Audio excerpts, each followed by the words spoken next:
Welcome back. As you know, I'm Eli, the computer guy, here for the Daily Blob, where I come every day to shake my brain nipples so I can earn some of that sweet, sweet YouTube money so that I can then afford to provide you folks with free education. I shake my brain nipples for education. It's just not my education, it's your education. Again, my pride and joy Silicon Dojo, silicondojo.com. We're having our first class in a couple of days on Wednesday. 49 people showing up to a class with 35 seats. Oh, I find new ways to function. Anyways, we're going to be in a class on LLMs with Python and Ollama and SQLite and a lot of other interesting things. That's going to be happening on a Wednesday, but we are going to be having more classes in Durham, North Carolina coming up and hopefully going into the future. So if you're interested in that, go to silicondojo.com, become a member, and keep up to date with what's going on there. So this is an interesting story today where Microsoft is going to be launching an ad tier membership level for their Xbox Cloud Gaming service, right? So they have their Xbox Cloud Gaming service. I think they just jacked up the price to $30 a month. But anyways, they realize some people aren't going to be willing to spend $30 a month. So what if we come up with an ad tier? I think this is kind of curious coming right now, where basically the reason people don't have enough money to pay for Game Pass is because they don't have jobs. Right? Long-term unemployment is currently skyrocketing. Although the unemployment rate for the United States is continuing to maintain a low level, what that actually means is a bit of a question, because one of the things is kind of like the entire hiring process has frozen up.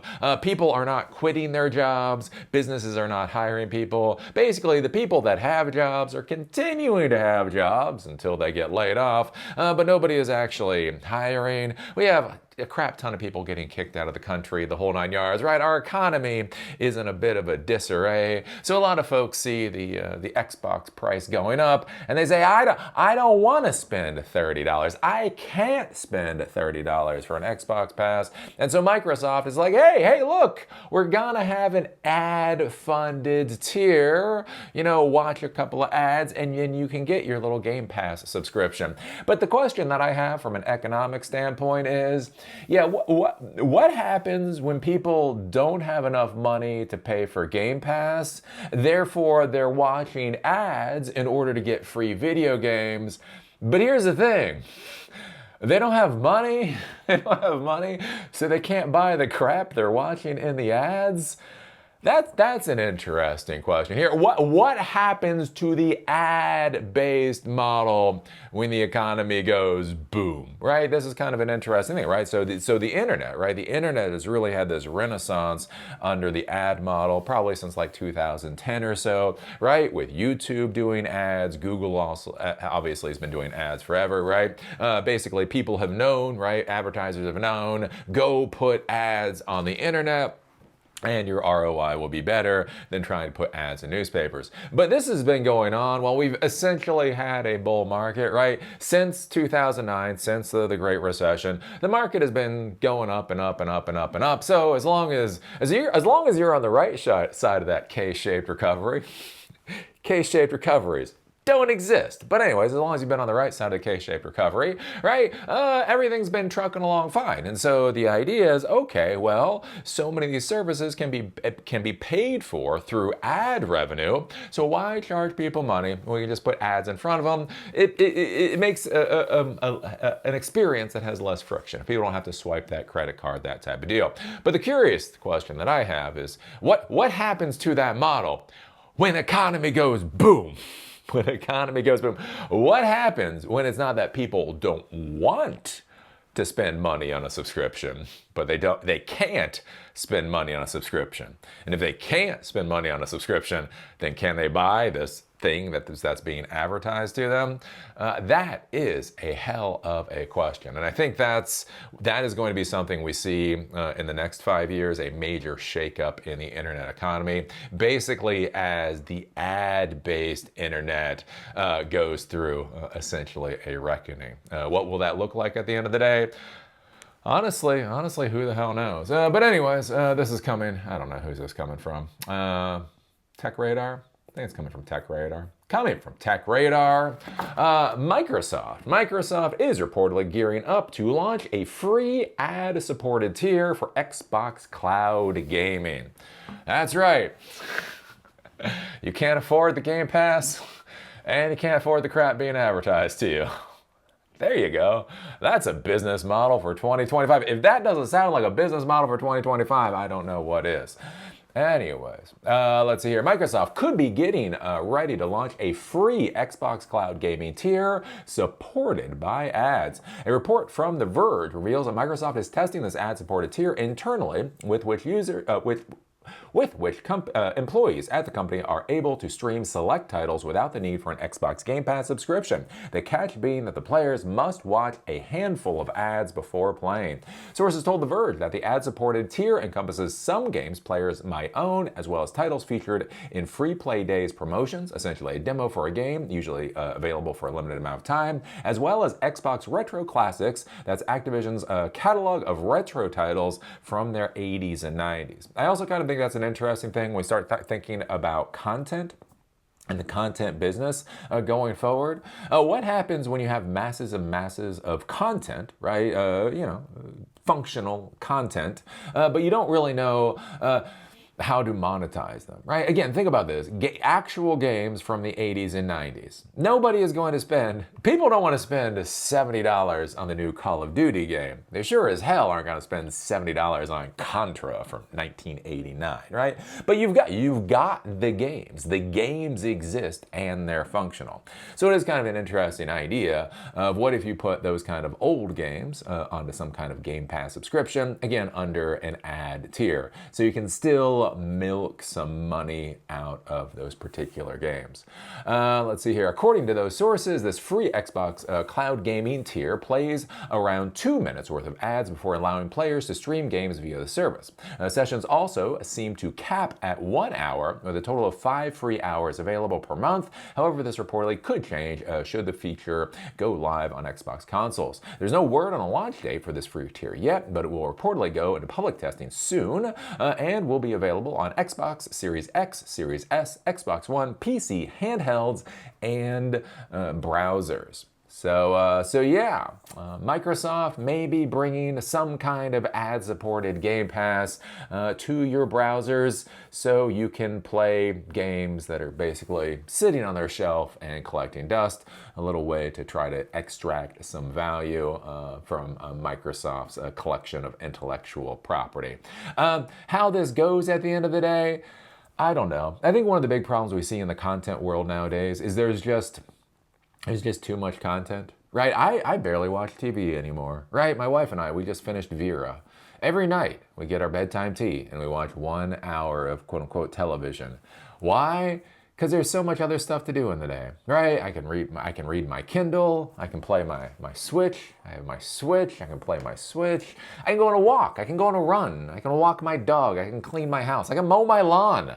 I now have a lawn I have to mow. I can mow my lawn. There's all of this stuff that is out there. And I think one of the big problems we're running into in the content world is that there's literally too much. There's too much for people to be able to get to. So I'll be curious as more and more content gets dumped out onto the internet. I don't know, how does the business actually work out at the end of the day? Are there enough eyeballs? Is there enough time in the day for all of this content to be consumed? I think that's a hell of a question. And then, as I say, as people lose their jobs, so they can't afford things like Game Pass, are they going to be able to afford the advertising that's on the screen? All right, this is a big issue, and I think a lot of for a lot of the content creators out there, a lot of the people that have intellectual property, this hasn't been a big thing that's come up, right? We've talked about this with algorithms. So algorithms, right, have either propped up content businesses or destroyed content businesses.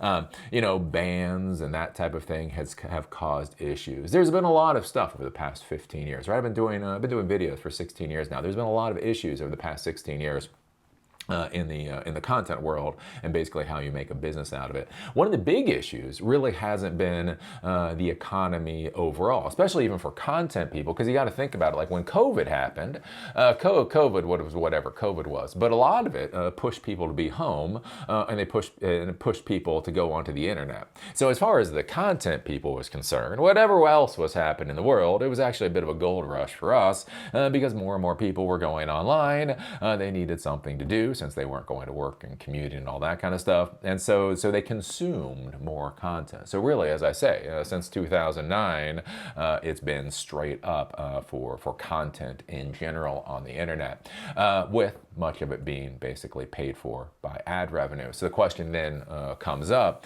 is what happens when we definitely go through an economic kerfuffle?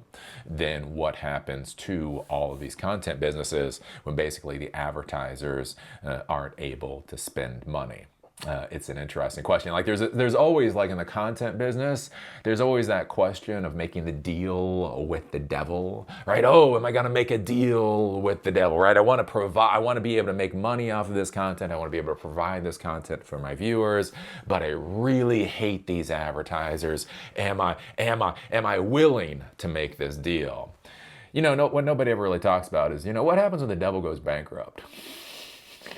What happens when the devil's just fucking out of chips, man? Doesn't got any more money, right? The only thing worse than having to decide whether or not you are willing to do a deal with the devil is not being able to do a deal with the devil. And I do wonder if that is something that we're going to see in the internet world coming up. Because that's the thing. Like we've seen like BuzzFeed, seen things come and go. BuzzFeed, Vice, those types of things. But the overall industry has continued on a trajectory, right? YouTube has eaten a bigger slice. Facebook has eaten a bigger slice. Instagram has eaten a bigger slice. So yes, a lot of content type businesses have failed, but the overall industry has been on that upswing. What happens when advertising goes boom? Anyways, that's my question. So what do you think about this? What do you think about an ad-supported tier for Xbox gaming services? Are you excited now that you can't pay the rent, that you'll be able to watch a couple of minutes of ads to get some free video games that might be from the 1980s? Are you excited to watch advertising for crap you can't afford? Does that make you happier? I don't know. Put your thoughts down below. If you like these videos, give us a thumbs up. If you hate these videos, give us a thumbs down. Call me amazing, call me a moron, call me an amazing moron. Just be a real Lutnick and do it down there in the comment section. Do remember, my pride and joy is actually Silicon Dojo, silicondojo.com. We're having a first class again in Durham, North Carolina, coming up in a couple of days on Wednesday. That is full. Don't show up. We got too many people coming. But anyways, we are going to be having more classes where hopefully I will figure out how to use my RSVP system properly in the future. We will be having a lot of classes on artificial intelligence and all kinds of interesting things. Basically, the idea is it is open. It's free to the end user. Hands-on technology education that empowers you to do whatever the hell it is that you want to do. So if you're interested, become a member of silicondojo.com. And with that, see y'all later.